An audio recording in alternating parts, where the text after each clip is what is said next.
Everybody here doesn't need me to tell you what a special day this is. You know that this is a special day. Looking at the signs out front, they said welcome back, and it just as easily could have said welcome home.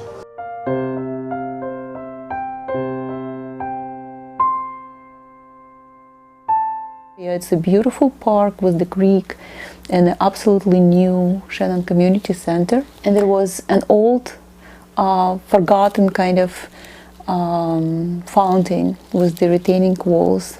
The retaining walls, both the fountain and the retaining walls, was kind of damaged.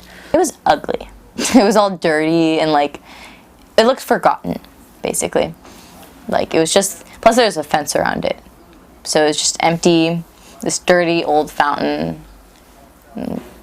Nobody was paying attention to it. She was telling me, oh, I don't know if I should apply, and there's a lot of steps to it, and this is the first public art proposal that she had ever submitted. So, she showed me some of her ideas, and it sounded like a really exciting opportunity. It was because when you saw it on the panels, on her tables in the studio, it's in this, very sort of isolated setting. And then to see it in the actual base of the fountain with the water running and the entire image available, it almost seemed like a whole other being. It's different in a good way. It's fulfilled its function as a fountain.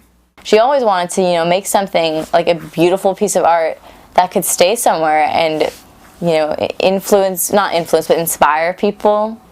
When you're looking at the place, you're thinking what message you would like to leave there, and what kind of environment you would like to create. Because public art is not only about your creation, but rather how it will work for the community, or what kind of message you can send. It's just this evolution that comes about with any art project. You have one idea in the beginning, and in the end you have a completely new idea, and yet it's this wonderful organic solution. My daughter's birthday, and it was a party there, and I had to prepare it, and I had to get ready for competition and finish the model and idea, and I frankly was running out of time, and I said, I'm quitting, I'm not going to do it. It's your birthday, like I should be concentrating on you. Why should I be working on this proposal? It's gonna take me a long time, and I'm not gonna make it again, and I'll just get $500 for my proposal, and that's it. It's a waste of time. I'm not even gonna worry about it. But my kids actually said, you have to. And I was like, no, you cannot just let this go, You never know. I mean, what's the worst that could happen? They were strict with me. So they kind of encouraged to go on and proceed with the competition. So I think this is amazing that she could put something in a park, with little kids playing and people walking around, and it's going to stay there forever. And actually, on the opening of the project, she had what's it called? A guest book, right? Where people could sign. And somebody, I don't think they even wrote their name, but they wrote that they got engaged by this fountain. Their husband proposed to them, and they've been married for 25 years.